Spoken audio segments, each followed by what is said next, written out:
Hello everyone, this is Angel from Have Faith, Let It Begin. We have reached 80 episodes, and I was thinking, what exactly could I do for this 80th episode? So this is what I decided. Back in 2001, as I was dealing with a breakup and a depression, I was asked to transfer over to Providence, Rhode Island with the sales company that I was in, and I took the opportunity to get out and try and start a new life. What I didn't know was that the position I took was going to put me in a hostile work environment, a negative environment, one that would change my life forever. You know, a bad attitude is like a flat tire. You can't go anywhere until you change it. To begin our 80th episode, this is a 3-part series entitled Negativity, Part 1. Don't you see that your faith is coming alive?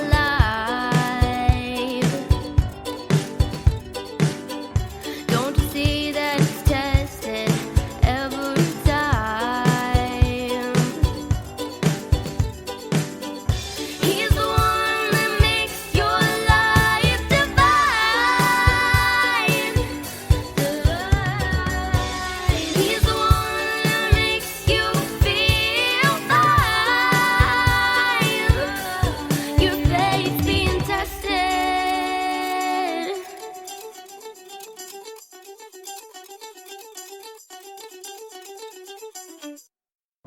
Have faith? Let it begin. Hello everyone, my name is Angel, and welcome to another episode of Have Faith, Let It Begin. I'm hoping each and every one of you are having an amazing week. We want to just remind each and every one of you that we are available weekdays at 6 a.m. with an occasional live show that air on 7 a.m. And we will have post notifications ahead of time to let you know when our live shows are up and ready to go. Folks, we want to start off by thanking GABBIE Santana for the use of our theme song, Tested. GABBIE Santana has her own YouTube channel, GABBIE Santana. We encourage all of you to go out there, subscribe, and view all her original content, original music. She performs it, she writes it, she produces it at 14 years of age, all on her own. Thank you, GABBIE, for your constant support. We'd like to welcome each and every one of you to this show. If you're new to our show, we encourage you to take a look back at all the episodes that we've had, because we are on a roll and we feel that this is the opportunity for you to, come aboard and listen to us on your daily commute. Well, let's get started. Folks, I want to talk to you today about something that I feel continues to be a battle amongst us all, especially in our daily encounters. A while back, we did an episode called Bad Attitude. Well, now we're going to do one today called, and we've also done, Rude People. We're going to do one today called Negativity. Every single day that we venture out into the world, we will encounter different type of personalities, different type of people. When I say different type of people, I'm not talking about race. I'm not talking about religion. I'm just talking about genuinely different people in the sense of attitude, in the sense of negativity. So we are all one body. We are all, God's children.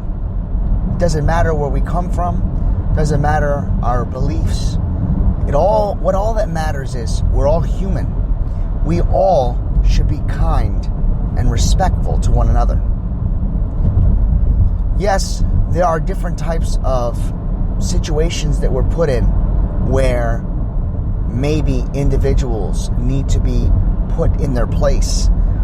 They can be done so in a very respectful manner. It's kind of that old cliche. It's not what you say, it's how you say it. Being polite is something that I feel I am grateful that I was raised in that environment. My parents are extremely polite people. My parents have always taught me to respect my elders, respect thy neighbor, respect thy enemy. Many times in my life, I have encountered people that when I was in the workforce they did not want to be around me because they felt that I was fake. And the reason why they say that is because of the fact that I was always in a good mood. Now, if you know me, there are days when I'm extremely cranky. I mean, I'm human. There are days when I am stubborn. Well, that's every day if you talk to my wife. But in all seriousness, yes, we all have our moments. But I try and I do my very best. And I would say 90% of the time, I never take it out on anyone. That other 10% usually is with my best friend Brian and my in-laws. I'll be honest. I'm just being honest. I'll get hit for that one. But anyway, the hardest thing that I think we will do as individuals is it's really a lot of it deals with the workforce. And we've talked a lot about the workforce, about our jobs and what we do. Let me give you an example what I mean by negativity. For over 20 years, as you all know, if you've been following our shows, I was in sales for many years, and I'll never forget when I took my first leadership role in the sales division. I quickly moved up the corporate ladder. I was asked to be a supervisor, and my first shift was on a Saturday. Now, mind you, I was not on the phones as a sales representative for very long, and they pulled me and they decided to use me as a supervisor. So I moved up, and they announced me in front of the entire sales floor. And I remember one lady yelling out, "So what's he going to be doing?" And I looked up and I said, "I'm going to be smiling. I'm going to be doing my best to help everybody become successful." She says, "Yeah, okay." And I was like, "Wow, that was kind of rude." And you find out later that she was up for the position and she was looked over and they chose me over her. And eventually she earned her spot and she earned her keep, and she was a very good coach. And you find out later that people were telling her things that were not true. They were saying things like, "Hey, the reason why he got the job is because he became really good friends with the manager." Not even true.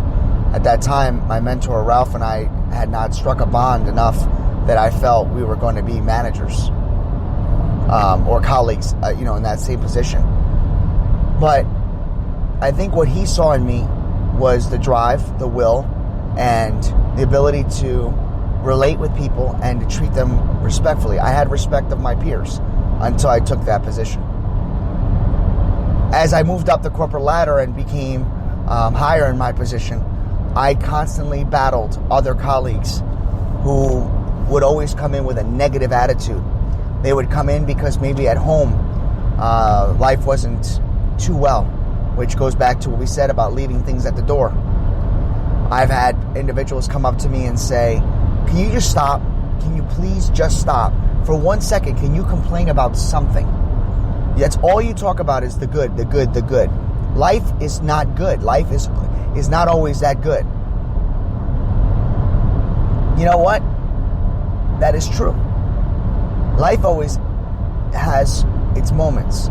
And as I've told you all before, we all have challenges. We all have our daily struggles. We all have our storms. We all battle different circumstances. But you see, what I do is that when things get rough and I turn on to my faith, I also turn on something else. I look at all the things in this world that could be worse. I think of the people out there that are struggling with diseases, struggling with illness, struggling with money and finances. And I think to myself that I'm not in that position. But I also pray for those that are struggling. Life can always be worse. Life could always be different. But it's what you make of it that allows you the ability to be successful, to be positive, to be exceptional. Many times I walk into a room and an individual looks at me and goes, "Oh boy, here comes Happy Pants." I'll be honest with you. It becomes more frustrating when people look at you negatively because you're positive. That I still have difficulty with. Some of you may be listening to this show and saying, "Oh my gosh, does this guy ever talk about anything other than the good?" Well, you haven't listened to all my episodes.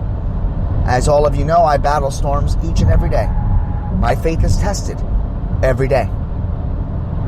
I have had colleagues at my job accuse me of things that either I have not done or I have done in a professional manner, but they didn't feel it was done correctly.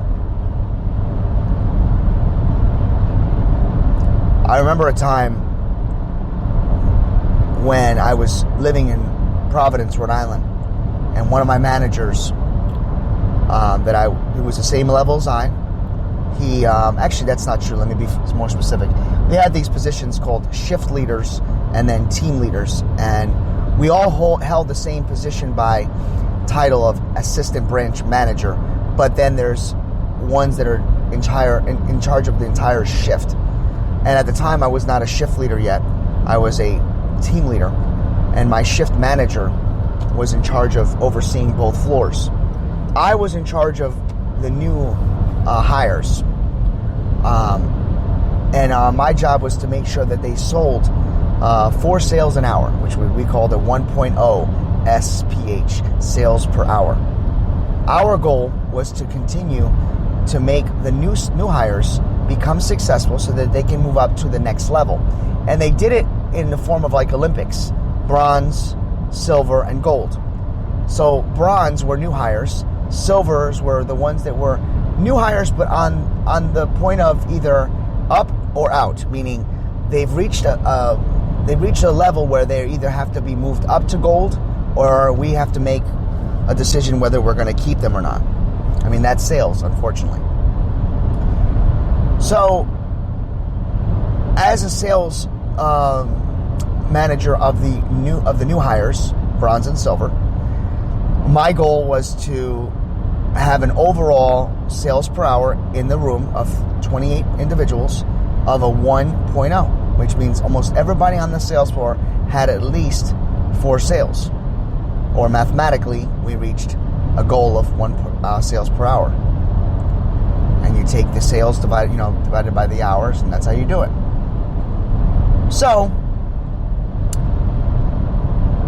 we not only were exceeding that goal, we were beating our gold and platinum team. Platinum was considered the elite. And it got to the point where my manager was not looking pretty good. Now, we were not in direct competition because, honestly, my job was to get him up and over. So if I did my job, his team should really have already earned that spot and really should be maintaining the numbers. They had to do over a 2.0 an hour. So, and I'm hoping everybody's following me on this story because it does get to the point. He would find ways to take his low-producing sales operators and plug them into this thing we call the island. The island was a separate structure of 8 terminals that we had made, but that was designed for a third program that we never used at night. But because it was attached to my sales floor, anybody that sat there would go to my numbers. I'm hoping everybody's following me. He would, without me knowing, he would throw his low-producing sales representatives onto my terminal so that he could raise his numbers and mine would drop. I got furious. I said, "Why are you putting them on my side?" He would say, "Oh, I saw your numbers are kind of low, and these are one of my best, and I want to help you out and get their scores higher." And they would come on and they wouldn't sell. And I would say, "Wait a minute, if they're so good, why aren't they selling?" "Oh no, just get them, give them a few more, an hour. They got to warm up, and they'll start producing. So I ran over and ran his report, and I noticed that they had not sold at all on his shift. He was getting rid of his dead weight and putting them on mine. So I got mad. I got furious. And for 2 days, I literally had a temper tantrum. But then I spoke with my mentor. And my mentor, Ralph, said to me, if they're putting them on your terminals, then you can automatically claim them as your own. Turn it in your favor. So, the next day, I come in, and sure enough, in the middle of the evening, we're doing well, exceeding expectations, and I see he started to put people on the island. I walked over to him and said, if you put anybody else on this island, you no longer have claim to them. They are now my representatives. Believe it or not, you would think he would battle that. Oh no, he was very excited and said, yeah, I'll take it. So he gave me the sales reps. Within 2 weeks, I retrained them, and they were back to doing what they were supposed to do as gold. Now we were not only exceeding, we were hitting numbers that platinum and gold were supposed to be hitting. He then had the gall to walk up to our manager and say, Angel took my sales reps, I want them back. My sales manager, our sales manager, agreed that they were not mine, and he took them from me. I was very, very upset. All the work that I put in, all that opportunity that I created went out the door. And eventually, when bonuses came out, he got all the bonuses because his scores were higher than mine. That is negativity. That is someone doing something on purpose because he or she doesn't think they can succeed. When I approached them after our reviews, I said, I can't believe you would do that to me. I've been nothing but kind. I've been very supportive of you sending over your dead weight. And just when you needed those numbers, you took them from me. He looked at me and he said, at the end of the day, Angel, do you really think management in corporate office is going to know what I did? They only look at the bottom number. And those numbers are mine, not yours. That's crazy. I will tell you that at that moment, I probably wanted to choke him out, maybe even punch him out. But I went home. I cried. I'm not going to lie. I spoke with my father. He gave me advice. And he said, you have to do everything in your power to make your room be even better than that room. Even if he starts putting other people on the island, you have to get your sales reps so good that they can withstand their low scores. Because not all the time they're going to be sent over and they're going to do the numbers that you got them to do. It's time to step up. And we're over about 15 minutes now, so I'm going to stop right there and call this negativity part 1. I hope you tune in for part 2 as I explain and expose to you what else happened when I decided to overhaul my sales floor and change my environment, which ultimately, foreshadow, gave me the opportunity to become a shift manager. For Have Faith, Let It Begin, my name is Angel.